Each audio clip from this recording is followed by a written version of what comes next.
Hey everyone, welcome back to my channel, and for those of you with me for the first time, my name is Melissa Reed and I'm a mixed media artist from Pennsylvania. And you can see in front of me one of everyone's favorite collage papers that I make, and I've had a lot of new subscribers lately and people asking me to see how I make these, so that's what I'm going to do in today's video. So I have one that I made today and an old one here that I am kind of showing you just for reference right now, but we're going to get into that as well as some other collage papers, and even a stencil that I'm going to make. But first, I wanted to give a big thank you and a shout out to Big Ben Vistas for the $14.99 super thanks on YouTube last week. I greatly appreciate that. You have no idea how much that means to me. And thank you all to everyone who has been supporting me as well with all of the likes and hypes and all of my new subscribers. So just wanted to say that before we get started. But the first thing I'm going to do here is start with a different collage paper. Now, the ones that I'm making here, and I'm going to have a list of all the inks that I'm using. These are on tissue paper. I have a sheet of plastic, just like regular plastic sheeting that you'd get at the hardware store, and some acid-free tissue paper. There are links, again, to all of these things in the description. I'm just wetting down that tissue paper. I'm using some transparent raw sienna and some crimson, and these are acrylic inks that I'm using to make these papers. And what I do is wet them down first, add the ink, and then add more water to get some movement. Now, I had someone comment one time that they thought I was using too much water and too much ink, but I'm really not, because to get the desired movement that I want, that's kind of just what's necessary for this process.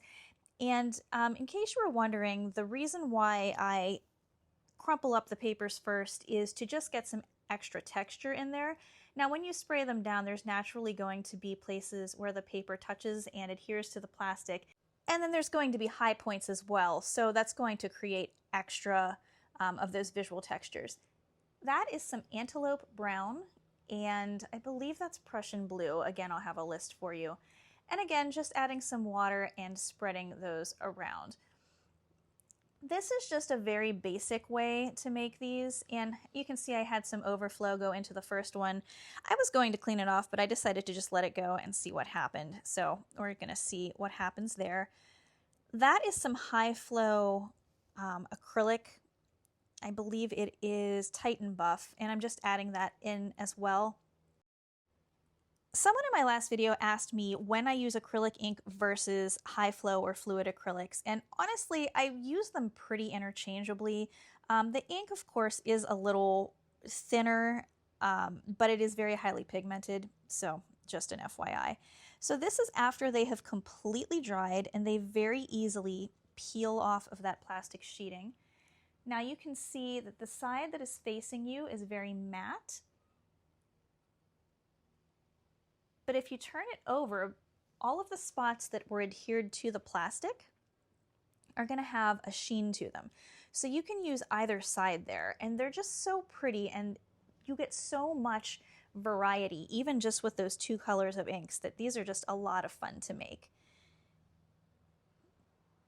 Here's the second one. There's the matte side.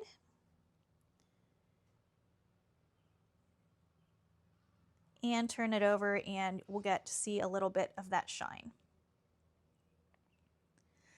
And these are great to use torn up and added into collages, or even you could glue them down as an entire background sheet as well. All right, so in this next one, these are some stencils that you have probably seen me use on the channel. These are handmade, and I made them out of nothing more than a sheet of drawing paper. That strip that I just showed you there was one of those collage papers that everyone likes, and that was an example of the one on the right-hand side. These, again, are just made out of drawing paper that I have coated with gloss gel medium, nothing more than that. So if you want to make some yourself, that's all you really need. So I wanted something with much smaller openings. Now, I'm not going to lie to you, this was incredibly tedious. The other ones that I made went much faster because the openings were much larger, but I wanted something a little more intricate. So this took me some time. Over the course of, I think, 2 days, I would work until my hand got tired and then go back at it There's probably about a good hour of cutting involved in this one. I'm obviously not going to bore you with all of that in the video. I will cut ahead here in a moment.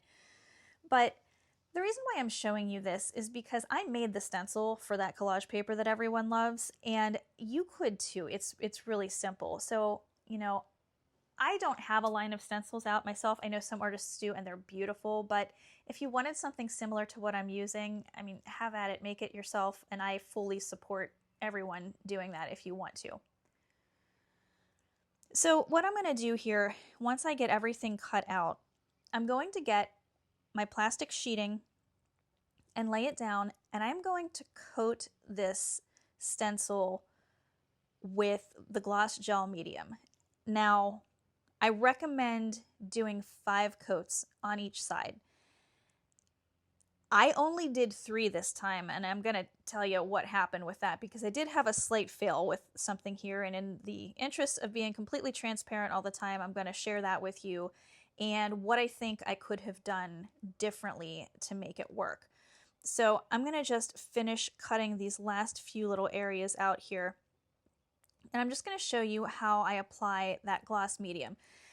You're going to definitely want to make sure that you let it completely dry between all of the layers and get as many layers on there as you can. Like I said, I think 5 is probably enough. 3 kind of wasn't. It was for some parts of what I could use it for, but not for others, and I'll get into that in a few minutes here. But what that's going to do is kind of plasticize the paper, so it's going to make it reusable. Those 2 that you saw in the beginning, I have had for like 2 or 3 years, and they're still going strong. So, you know, it's not like you're doing all of this work cutting out for something that you're going to be able to use once or twice. So I just wanted to share that with you. Okay, so I actually did a coating of this and thought I had my camera on, but I didn't. But it doesn't matter because I'll just show you the second coat that I'm going to do. So I went ahead and peeled it up from the sheeting. It comes off nicely.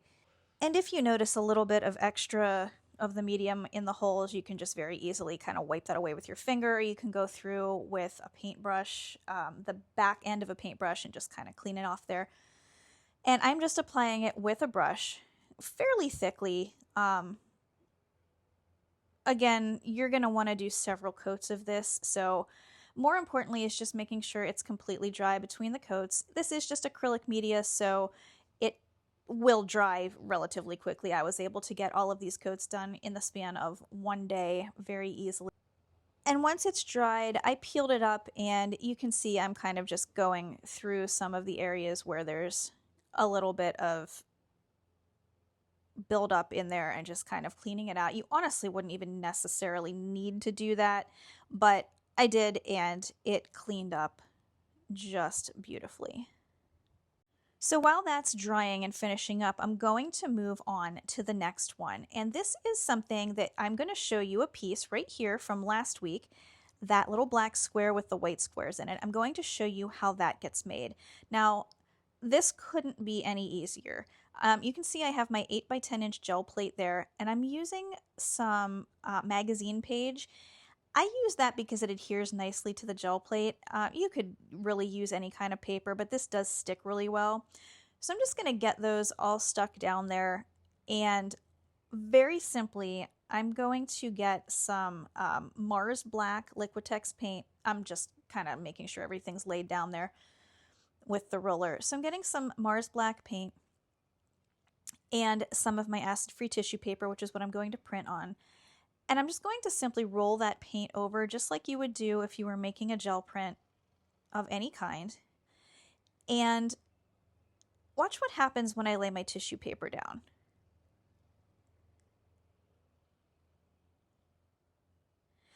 And it picks up just like a gel print would do, but you can get more than just the one mono print from it. So I'm going to go over it again. You can probably get about, I don't know, maybe 3 to 4 prints out of it before it starts to, the paper starts to become sticky and doesn't want to print anymore.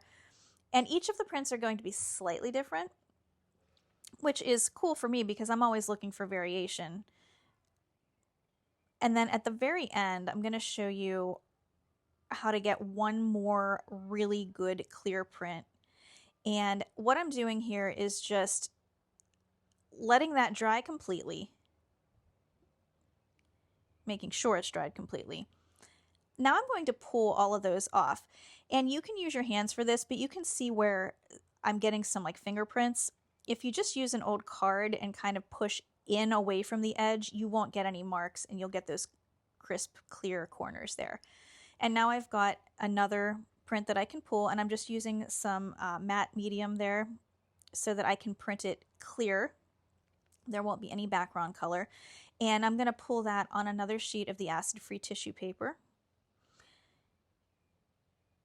I always swipe my finger across the top because it aids in not getting as many wrinkles in it, although I really wasn't all that careful because I didn't care, and I think, again, they add a little bit to it. And I hit it with a cool hair dryer just to speed up the drying process. Only takes a minute or two. And then I'll just pull it just like a regular gel print. Now there was some orange ink down on the plate. You can probably see it there, but that's what it's going to look like. And I've got several different prints I made just from that one. All right. So that is the stencil, the original stencil that I made myself from the paper that everyone has been asking about. So we're going to do that exact print. All I'm doing is getting my plastic sheeting and my sheet of tissue paper, saturating everything, and I'm going to just lay that stencil down. And again, that is a stencil that I made out of drawing paper and gloss gel medium that I have had for like 3 years now, and it is still perfectly fine. I don't know how long it'll last, but it's been hanging on for me. I'm adding a little more water just to make sure the stencil is going to be down close enough to the paper that this is going to work. And then I'm just getting my acrylic ink. These are the exact colors that are in the one that everyone's been asking about. That is Rowney turquoise. And I'm just using a dropper to put that on because I'm running low and the dropper that comes with the ink isn't able to reach the bottom very well anymore. And in addition to the turquoise, I'm going to be using the Antelope brown, which is another one of my favorites of theirs. And the two together are just one of my favorite combinations. And they look very different wet than they do dry, which you saw from the beginning, but I'm going to show you here too. Again, just applying a little bit with the dropper. And I'm then going to spray everything down again to make sure there's enough water on this so that I can get the inks to spread and move and combine very well. So I want some areas where the inks are just their original color, but I also think these colors are beautiful when they mix and they get that like just really pretty shades of teal and green that complement the original ink colors so well, and I think that's why this is such a successful mix when I make this particular paper. Incidentally, I'm sorry for the lawnmower noises in the background. The neighbor is cutting the grass and it's a beautiful day and I have the windows open, so you might hear a little bit of that here and there. So now that I've got all of the ink down and I've got the water to the point where I want it and I've got enough movement, I am going to just let this completely dry. Now it'll dry pretty quickly because it is acrylic ink, but I do have a good bit of water on there and it is sitting on a piece of plastic, so I'm pretty sure I let this sit overnight. And you can see how the colors have dulled down and changed a little bit, and that very easily pulls away from the tissue paper because it's completely dry, and then I'll be able to easily just peel that right up off of the plastic. It's a lot easier if you gather some of it at the top with just push it in with a card while it's still wet. I didn't do that, but you can still peel it up. You can see that's pretty easily done. And there's the paper. Okay, for this next one, I'm just doing a demonstration of using that handmade stencil on the gel plate. So that is my 8x10 Gelli Arts brand gel plate and my handmade stencil that is now completely dried. And I'm going in with I believe that's Liquitex Titan Buff, and that's going to be the color of the design, which I'm going to just use a brayer to roll out.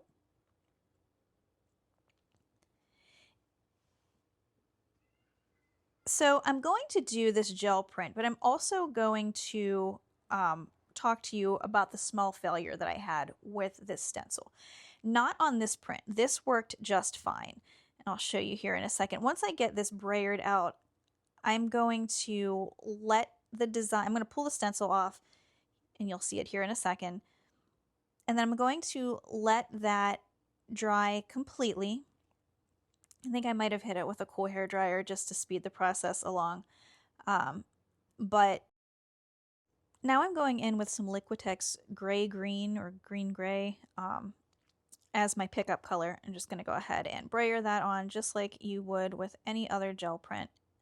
And I'm going to pick this one up on copy paper because I'm just using it for demonstration purposes. So while I am doing this, I'm going to talk about the small failure that I was talking about. I had tried to do a collage paper in the same style that we did, the one that everyone likes, with the Antelope green and the turquoise. I tried to do that with the new stencil. And what happened was that tissue paper completely stuck to the stencil, and there was absolutely no way to salvage it. So I ended up having to just pull the stencil up and use a magic eraser to clean all of the tissue paper off. So why did that happen? While I'm not 100% sure, my thoughts, I'll give you those in a second. I'm going to show you this print here. Kind of cool that way that turned out. It's a little animal print looking. I really like it. So my thoughts on that were either I did not have enough coats of the gel medium because I only used 3 and it's best to use 5, or most likely I didn't let them dry enough, and I think that was the case. Plus it's also very muggy and very humid right now, so there's a lot of moisture in the air, and I think that might have been the problem. So I'm gonna try it again, but I'm going to try to remedy that situation, and we'll see what we end up with. But I did want to include that in here because I like to be transparent with what I do, and not everything works out all the time. And so if you have that feeling sometimes like, oh, why can't I make this work when everybody on YouTube can? Trust me, we're not doing it either. Just a lot of the time you don't get to see that part, but I did want to include that information, and I'm going to work with that, and we'll see what we can do. But here is what we ended up with, and that's everyone's favorite there, and mine as well. I love that, and I use it in a lot of my work. But they're all very cool, and even though I couldn't get that to work the way I wanted it to, it still works great on the gel plate, and we're still going to get some beautiful collage papers out of it. So let me know what you think, and let me know if you have any questions. Thank you all again for hanging out with me while we go through this video. If you liked the video, if you wouldn't mind giving me a thumbs up and hyping me out, that helps me so much, and that has been helping me. You have no idea. I appreciate it so much. If you haven't had a chance yet, hit that subscribe button. I do put out a new video every single Friday morning at 10 a.m. Eastern Time, and I look forward to coming back with you again next week. So take care, and I will see you soon.